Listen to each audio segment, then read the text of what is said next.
Hello mga Lodi, dito po tayo muli sa bukid ng aking biyanan, dito sa kalamansiyan niya. Ito po, namulaklak na yung mga kalamansi niya. Ito po, kung natatandaan nyo, nung nagpunta kami ng Nueva Ecija, bumili kami ng produkto ni Marvin Soriano, yung organic fertilizer niya. Kadami palang bulaklak ko. Ngayon ko lang nakita ganito na bulaklak ang kalamansi ni Papa. Ayan oh, dami. Ganda pala ng pataba ni Marvin Soriano. Oh. Dami oh. Ayan oh.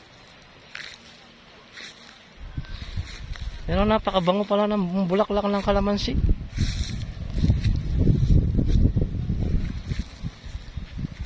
Ang bango. Ngayon ko lang nalaman na mabango pala ang bulaklak ng kalamansi. Oh, dami oh.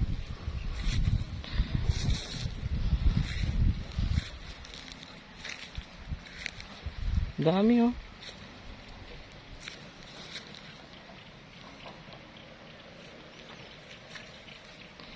Sana mga Lodi, ganito rin ang magiging bunga niya. Ganito karami. Pag nabuo na itong mga bulaklak niya.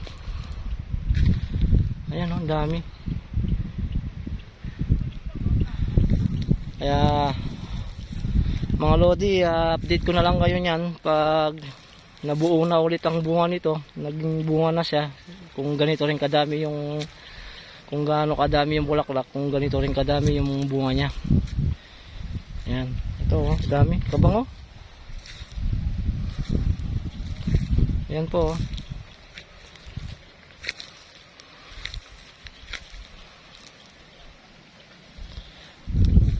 Kaya shout out pala kay Marvin Soriano, thank you. Thank you sa fertilizer mo, organic fertilizer mo. Ito yung resulta. Ito yung naging resulta ng pagbili namin sa inyo ng organic fertilizer. Ayan po oh.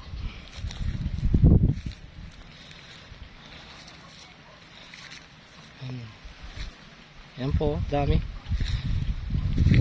Kaya papakita ko ulit sa inyo mga Lodi.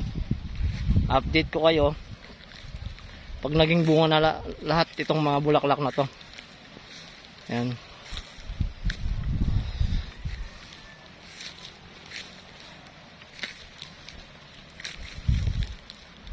Ayan po. May sa akin pa dun oh. Dami oh. Kabango pa.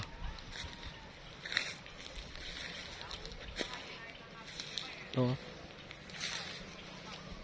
Daming bulaklak oh. May nahinog pang mga huling bunga na to oh. Nahinog na. Pero iilan na lang.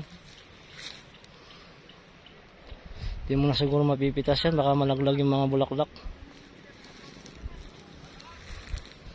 Ang gabang oh. Ayan po, dami oh. Maganda siguro to pag pag umaga. Pag hindi makasikat yung araw, makikita mo dun, puro puti siguro yung kalamansi.